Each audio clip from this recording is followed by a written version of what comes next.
खबर कुशलगढ़ से, जहां बेटेश्वर पीठाधीश्वर महंत अच्युतानंद महाराज के वाहन पर कुछ लोगों ने पत्थरबाजी करते हुए जानलेवा हमला किया। कुशलगढ़ पावन देव दिवाली की पूर्व संध्या पर एवं राजस्थान विधानसभा चुनाव संपन्न होने यानी 25 नवंबर 2023 की रात्रि में डूंगरपुर जिले के साबला सरोदा मार्ग पर वागड़ मेवाड़ की शीर्ष पीठ बांसवाड़ा डूंगरपुर के श्रद्धालुओं का आस्था का स्थान बैणेश्वर धाम मावजी महाराज के अनुयायी पीठाधीश्वर महंत अच्युतानंद महाराज के वाहन पर कुछ लोगों ने पत्थरबाजी करते हुए जानलेवा हमला किया।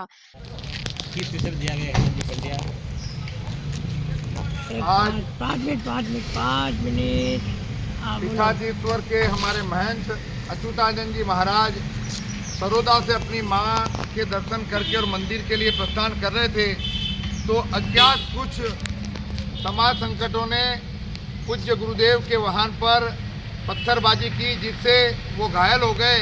फिर उन्हें किसी निजी अस्पताल में भर्ती कराया गया और वहां से उन्हें अहमदाबाद के लिए रेफर कर दिया गया है। महाराज श्री को तुरंत ही सागवाड़ा के निजी अस्पताल में और उसके बाद आगे के इलाज के लिए अहमदाबाद ले जाया गया है। इस घटना से संपूर्ण वागड़ मेवाड़ क्षेत्र की आम जनता और माव भक्त काफी मर्माहत है। सीधे तौर पर यह वागड़ की समरसता बिगाड़ने और सनातन अस्मिता पर चोट का मामला है।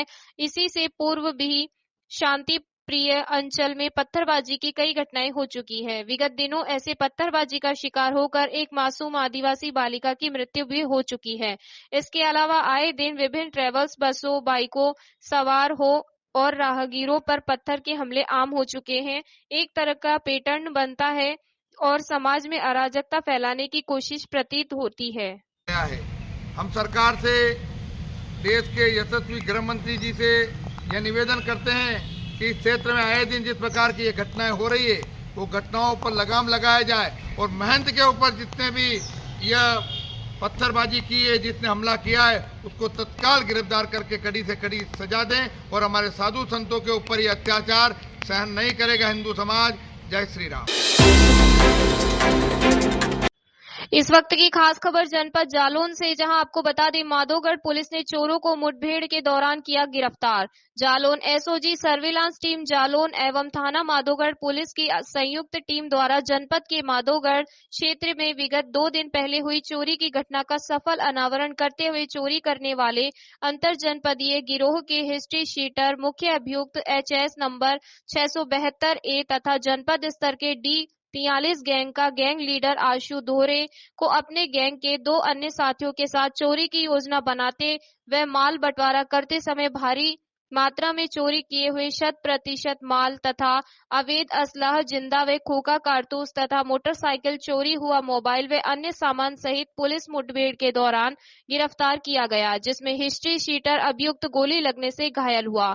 अवगत कराना है, जनपद में शादी समारोह में गए लोगों के यहां बंद घरों में चोरी की घटनाएं प्रकाश में आई थी। इसी क्रम में विगत 2 दिन पहले कस्बा माधोगढ़ में शांति से शादी में गए बंद घर में चोरी हुई थी, जिसके संबंध में अभियोग पंजीकृत कर खुलासे के लिए उच्च अधिकारियों द्वारा टीम का गठन किया गया था। सर, थाना कोतवाली क्षेत्र में जो मुठभेड़ हुई है, क्या है पूरा मामला? आज 26 नवंबर को जालौन पुलिस को सफलता मिली। कोतवाली माधोगढ़ पुलिस को मुखबिर द्वारा सूचना दी गई थी कि चोरों का एक गैंग आया हुआ है वारदात करने के लिए। इस सूचना पर कोतवाली माधोगढ़ एसओजी व सर्विलांस ने जाल बिछाया, बदमाशों की घेराबंदी की। घेराबंदी में फंसते हुए बदमाशों ने पुलिस के ऊपर फायरिंग की। जवाबी फायरिंग में एक बदमाश घायल हुआ और 2 बदमाश गिरफ्तार हुए। घायल बदमाश को उपचार हेतु जिला अस्पताल भिजवाया गया। बदमाशों के कब्जे से काफी भारी मात्रा में सोने चांदी जो चोरी की घटनाओं में उन्हें लूटे थे वो बरामद हुए हैं। उनके पास से अवैध असला भी बरामद हुआ है और आगे जो विधिक कार्रवाई है वो अमल में लाई जा रही है। बड़ी खबर नौरोजाबाद से, जहां नौरोजाबाद में धूमधाम से मनाई गई गुरु नानक जयंती। मानव जाति को धर्म, एकता, शांति और भाईचारे का संदेश देने वाले गुरु नानक देव जी 554वीं जयंती को प्रकाश पर्व के रूप में नौरोजाबाद गुरुद्वारे में बड़े ही धूमधाम के साथ मनाया गया। गौरतलब है कि नौरोजाबाद में स्थित गुरुद्वारा कटनी और शहडोल के बीच में एकमात्र है, जहां पर दूर दूर से लोग आते और मत्था टेक कर आशीर्वाद प्राप्त करते हैं। गुरु साहब के जन्मोत्सव की शुरुआत बाद दिनांक 26 नवंबर से गुरुद्वारे में गुरु ग्रंथ साहिब का निरंतर 48 घंटे के पाठ से शुरू हुआ, जिसे अखंड पाठ कहा जाता है। गुरु नानक जी के प्राचीन कथा के अनुसार कोई भी व्यक्ति सच्ची प्रार्थनाओं के माध्यम से ईश्वर से जुड़ सकता है। इन्हीं सब मान्यताओं को लेकर प्रति वर्ष की भांति इस वर्ष भी नौरोजाबाद स्थित गुरुद्वारे में गुरु नानक जयंती के शुभ अवसर पर विभिन्न कार्यक्रमों का आयोजन किया गया, जिनमें भगवान गुरु नानक जी की अरदास के बाद विशाल लंगर का आयोजन किया गया तथा कार्यक्रम के अगले क्रम में आज गुरुद्वारा कमेटी के द्वारा अर्धरात्रि को आतिशबाजी कर और ढोल नगाड़ों के साथ भगवान गुरु नानक देव जी का जन्मोत्सव मनाया जाएगा। गुरु नानक जयंती के पर्व पर क्या कुछ आयोजन किए जाते हैं कमेटी के द्वारा? गुरुद्वारा गुरु सिंह सभा नरोजाबाद गुरुद्वारे में गुरुपुरब अपना जो गुरु जी का प्रकाश उत्सव कार्यक्रम है, इस कार्यक्रम में 19 तारीख से लगातार सवेरे हम लोगों के द्वारा, पूरी कमेटी के द्वारा, स्थित सत्संग के द्वारा यहाँ पर भजन कीर्तन का कार्यक्रम सुबह 5 बजे से लेकर 6:30 बजे तक होता था। उसमें प्रसाद वितरण और चाय नाश्ते का कार्यक्रम हुआ करता था। और उसके बाद आज हम लोगों के पूरी संगत के द्वारा नरोजाबाद गुरुद्वारे में गुरु जी का 554वां वार्षिक जो जन्म दिहाड़ा है, प्रकाश उत्सव, उसका कार्यक्रम कराया जा रहा है। उस कार्यक्रम में पाठ की अभी समाप्ति हुई है। पाठ की समाप्ति के उपरांत गुरु जी का लंगर, अटूट लंगर चलेगा और शाम के समय यहाँ पर आतिशबाजी का कार्यक्रम भी किया जाएगा। और उसके बाद फिर एक लंगर का प्रोग्राम रखा गया है। और इस तरीके से गुरुद्वारा प्रबंधक कमेटी के द्वारा जो गुरुद्वारा 1992 में बना था, उस गुरुद्वारे में 92 से लेके अभी तक लगातार यहाँ पर इस तरह का कार्यक्रम आयोजित होता है, आयोजित होता ही रहेगा आगे। बाबा जी की ऊपर बनी रहे, आप सब लोगों का प्यार इस पर कमेटी को मिलता रहे, यही हम लोग आप लोगों से भी उम्मीद करते हैं। और नरोजाबाद की साथ संगत, जो भी नरोजाबाद की जनता है, बड़े प्यार के साथ यहाँ आती है, आगे गुरु की लंगर का प्रसाद चखती है और भगवान उन सबका भला करते आ रहे हैं और भला करेंगे। यही अरदास हमारी गुरु जी के सामने उनके चरणों में रखी गई है। ये देश, यह प्रदेश, यह संसार हमेशा सुखी रहे, खुश रहे, खुशहाल रहे, किसी को दुख तकलीफ ना आए, यही प्रभु जी से हमारी कामना है। वाहिगुरु जी का खालसा, वाहिगुरु जी की फतेह। वाहिगुरु जी दा खालसा, वाहिगुरु जी की फतेह। गुरु नानक साहब सबसे पहले जहाँ जन्म अवतार लिए, निरंकार रूप ननकाना साहब, पाकिस्तान। वो पिता कालू के यहाँ और माता तृप्ता के यहाँ जन्म लिए। उनकी बहन थी नानकी, जो सबसे पहले गुरु नानक जी के अवतार को पहचानी कि वो निरंकार रूप धरती पे आए। उसके बाद में उनकी पहचान राय बुलार, जो बहुत बड़ा धनवान सेठ था, उसने पहचाना कि ये निरंकार का रूप धरती पर अवतरित हो गया है। उस समय घोर कलयुग तो था ही, कलयुग में अवतार लिए थे, पर उस समय जो था पाप बहुत ज़्यादा था। पाप इतना बढ़ गया था कि उनको धरती पे आना पड़ा। और वो हिंदुओं के, मुसलमानों के, सभियों के बहुत बड़े पीर कहलाए। उन्हें हिंदू भी मानते हैं और मुसलमान भी मानते हैं।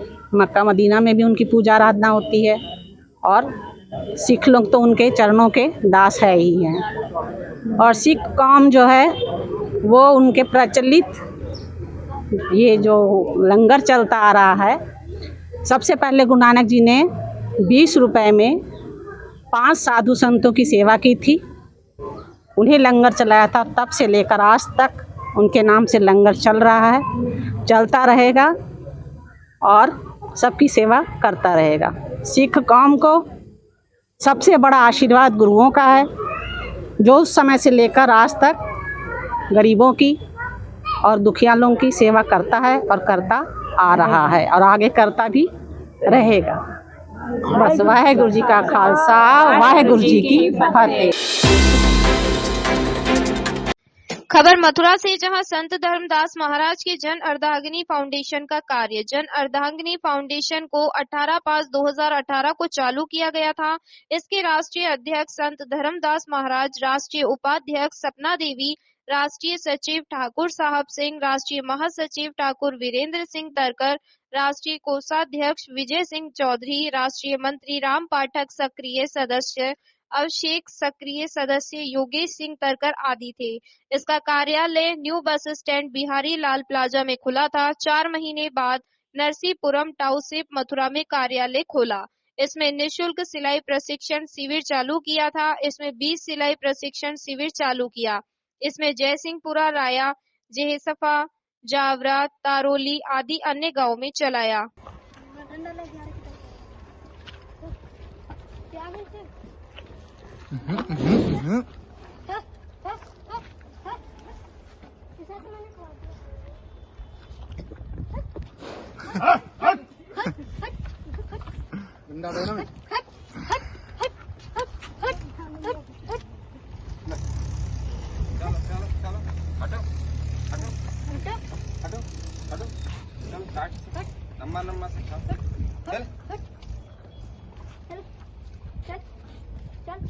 और अन्य खाओ पल्लंग जा घुमा के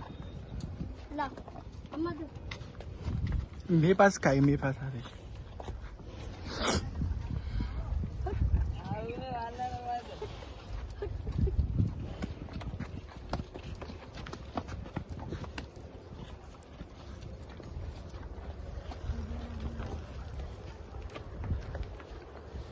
कोरोना वायरस के कारण बंद कर दिया गया।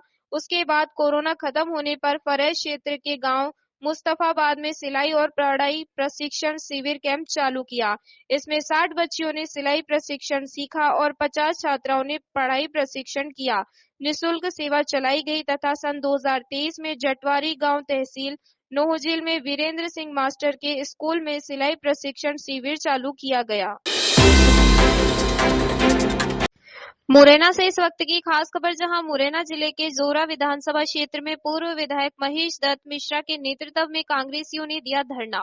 मामला 16 नवंबर की रात का है। पहाड़गढ़ ब्लॉक अध्यक्ष विनोद दुबे के साथ मारपीट की गई एवं अपहरण किया गया। संबंध में जोरा कांग्रेसियों द्वारा थाना परिसर में धरना दिया गया। पूर्व विधायक महेंद्र मिश्रा एवं जोरा से कांग्रेस प्रत्याशी पंकज उपाध्याय के साथ सभी कांग्रेसी कार्यकर्ता शामिल रहे। कांग्रेसी कार्यकर्ताओं की मांग है कि जिन लोगों ने विनोद दुबे के साथ मारपीट कर अपहरण किया है उन पर एफआईआर दर्ज हो। विनोद दुबे को अपहरण करने वाले मारपीट करके चिनोनी थाना ले गए हैं।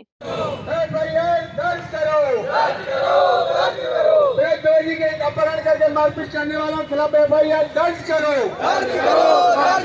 हम केवल इंसाफ मांगते, हम केवल इंसाफ मांगते। अभी तो लड़ाई है, आगे और लड़ाई है, आगे और लड़ाई है, आगे और लड़ाई है। इंकलाब जिंदाबाद, इंकलाब जिंदाबाद। साथियों, हमने एसडीओ जोरा से कहा था कि थाना परिसर में हमको कहाँ बैठना है, कहाँ धरना देना है, ये चिन्हित करिए। वो अभी तक चिन्हित नहीं किया है। यहाँ पे थाना के सभी कर्मचारी हैं। एसडीओ भी अगर यहाँ कहीं हो, सुन रहे हो, या आप जिनसे संपर्क यहाँ पे इस समय भी जो भी थाना प्रभारी इंचार्ज हो वो पूछ ले कि धरना देने वालों को जगह कहाँ देनी है। वो आ चुके हैं। और नहीं तो फिर हमें ऐसा है कि भाई जो तुम्हारी छाया पड़ी है वहाँ पे आके बैठ जाएंगे। तो आप अगर चिन्हित नहीं कर रहे हैं तो हमें मजबूर होके ऐसा लग रहा है कि आप ये चाहते हैं कि हम सामने ही बैठे। तो कोई स्थान अगर आपने नियत कर लिया है, एसडीओ साहब से पूछ लो धरने का स्थान हमारा कौन सा नियत किया गया है। और वरना सत्याग्रही के जहाँ चाहेंगे वहाँ बैठेंगे, उनसे ही फिर पूछना पड़ेगा। या तो आप लोग पूछ लीजिए कोई थाना प्रभारी है यहाँ, कोई थाना इंचार्ज इस समय यहाँ है क्या, उससे पूछिए कहाँ दे रहे हैं वो हमें स्थान, पूछ लीजिए। जिसके वीडियो और फोटो भी उपलब्ध करा दिए गए हैं। कांग्रेसी कार्यकर्ताओं का कहना है, जब तक अपहरण की धाराओं का मामला कायम नहीं होगा तब तक हमारा सत्याग्रह धरना आंदोलन जारी रहेगा। पूर्व विधायक महेश दत्त मिश्रा ने कहा कि पुलिस और गुंडों की मिलीभगत चरम सीमा पर है, इसके चलते अपराध बढ़ रहे हैं। पुलिस भाजपा नेताओं के दबाव में अपंग हो गई है। गुंडों एवं अपराधियों के खिलाफ कार्रवाई करने की हिम्मत नहीं है। स्टार्ट करें। मजीरा जोरा थाना में धरना दिया गया है, किस प्रकार का धरना दिया गया है और कब तक ये धरना जारी रहेगा? चुनाव से 5-7 घंटे पहले हमारे ब्लॉक कांग्रेस कमेटी पहाड़गढ़ के अध्यक्ष विनोद दुबे जी का अपहरण किया गया और दिलीप गुर्जर के घर में बारात घुस के लूटपाट की गई। विनोद दुबे जी के साथ में बहुत ही बर्बर तरीके से मारपीट की गई और इन्हें को अपहरण करके लगभग 40-45 किलोमीटर दूर जब हमारे लोगों ने इनको ढूंढना चालू किया और इनके पीछे गाड़ियाँ दौड़ाई, उसके बाद वो चंबल चिन्नौनी थाने में छोड़ के भग गए। इनकी जेब में ज़बरदस्ती 37 रख दिए। अगर मैं समझता हूँ अगर हमारी गाड़ियाँ पीछे नहीं दौड़ती तो आज कुछ और हालात हो जाते, हमें शायद 302 के लिए यहाँ पर लड़ाई लड़नी पड़ती, जिस हिसाब से उनकी तैयारी थी। लेकिन अब जब हमारी गाड़ियाँ दौड़ी और हमारे लोग सक्रिय हुए तो इनको छोड़ के और एक मनगढ़ंत घटना का बोल के छोड़ के भग गए। उस घटना के लिए विनोद दुबे जी ने एक आवेदन दिया थाने जोरा में कि मेरा अपहरण हुआ है, लूट हुई है दिलीप गुर्जर के यहाँ और मारपीट हुई है, इसकी एफआईआर दर्ज किया है। आज 10 दिन हो गए हम पुलिस प्रशासन से और प्रशासन से लगातार मांग कर रहे थे कि इसकी आप जल्दी से जल्दी एफआईआर दर्ज कीजिए और जो इसके अपराधी हैं, गुंडे, उनको आप एफआईआर करके बंद कीजिए, गिरफ्तार कीजिए। लेकिन पुलिस जिस हिसाब से अपनी हठ धर्मिता पर अड़ी हुई है और पूरे जोरावासी देखते आए हैं आज तक कि विधायक और विधायक के गुंडे इतने सक्रिय रहते थाने में कि खुलेआम शराब बिकती है, लेकिन कोई आवाज़ नहीं उठाता, एफआईआर दर्ज नहीं होती, आए दिन गुंडागिर्दी होती है, वसूली हो रही है, लेकिन कोई यहाँ पर किसी के कान पे जू नहीं रेंगती। इसके पहले चुनाव में पुलिस के साथ में गुंडों ने शराब बांटी और पैसा बांटा। हमारे वार्ड 18 में चुनाव था जब, तब हमने यहाँ पे कार्रवाई करने के लिए आए तो पुलिस वाले, एक मुलायम नाम का एक टटमुंजिया गुंडा है, तो उसका फ़ोन उठा रहे हैं, लेकिन जो लोग फ़ोन लगा रहे हैं उनके फ़ोन 18-20 हज़ार उठ नहीं रहे थे। तो जो हमने इनकी कार्यप्रणाली देखी और 10 दिन का आपने समय दिया पुलिस प्रशासन को, उसके बाद भी कार्रवाई नहीं हुई, तो हमें हमारे सिद्धांतों से और गांधीवादी तरीके से हमने यहाँ पर हमारी मांग को रखा और धरना दिया है। और माननीय हमारे पूर्व विधायक महेश मिश्रा जी के नेतृत्व में आज धरना दिया गया है और 30 तारीख को महेश मिश्रा जी ने आह्वान किया है कि यहाँ पे 24 घंटे के लिए धरना दिया जाएगा। लोग यहीं पर सोएंगे, खाएंगे और जो भी दैनिक कार्रवाई होती है वो सब करेंगे, लेकिन यहाँ 24 घंटे बैठेंगे। उसके बाद में जब 3 तारीख की हमारी गिनती हो जाएगी, उसके बाद में एक बड़ा व्यापक आंदोलन किया जाएगा और बड़ी संख्या में यहाँ पर जब तक एफआईआर दर्ज होगी आंदोलन को चलाया जाएगा। इस वक्त की खास खबर, जहां आपको बता दें, विधि दिवस के उपलक्ष्य में साक्षरता जागरूकता शिविर का आयोजन संपन्न। ग्राम कदवाया में जिला विधिक सेवा प्राधिकरण जिला न्यायालय अशोकनगर के तत्वावधान में प्रधान एवं सत्र न्यायाधीश पवन कुमार शर्मा के निर्देशन में एवं विधिक सहायता अधिकारी ब्रिजेश पटेल के मार्गदर्शन में दिव्यांशी कोचिंग संस्थान में PLV मुकुल दुबे द्वारा विधिक जागरूकता शिविर का आयोजन किया गया। कार्यक्रम की शुरुआत में विद्या की देवी मां सरस्वती, राष्ट्रीय पिता महात्मा गांधी और संविधान निर्माता डॉक्टर अंबेडकर की तस्वीर पर पूजा अर्चना कर की गई। इस क्रम में कोचिंग संस्थान के संचालक मुनेश शर्मा द्वारा मुख्य अतिथि थाना प्रभारी मनीष सिंह चौहान एवं विशिष्ट अतिथि पुराविद हेमंत दुबे और प्रधान आरक्षक राजीव शर्मा को माल्यार्पण कर स्वागत किया गया। कार्यक्रम का संचालन कर रहे मुकुल दुबे ने विद्यार्थियों को विधि दिवस के उपलक्ष्य में विधिक सहायता कानूनी सलाह कैसे प्राप्त की जा सकती है, इस विषय में विस्तार से जानकारी दी। इसी कड़ी में थाना प्रभारी मनीष सिंह चौहान ने विद्यार्थियों को संविधान में वर्णित मौलिक अधिकार, बाल अधिकार और कर्तव्यों के बारे में जानकारी दी। साथ ही यातायात के नियम भी बताए। विशेष अतिथि हेमंत दुबे ने विधिक साक्षरता का महत्व बताते हुए संविधान निर्माण की प्रक्रिया बताई है। विधि दिवस के इस अवसर पर कोचिंग संस्थान के टेस्ट में प्रथम, द्वितीय, तृतीय स्कोर प्राप्त करने वाले छात्रों में कक्षा 9 से मुस्कान यादव, संजना लोधी, माना लोधी, नेहा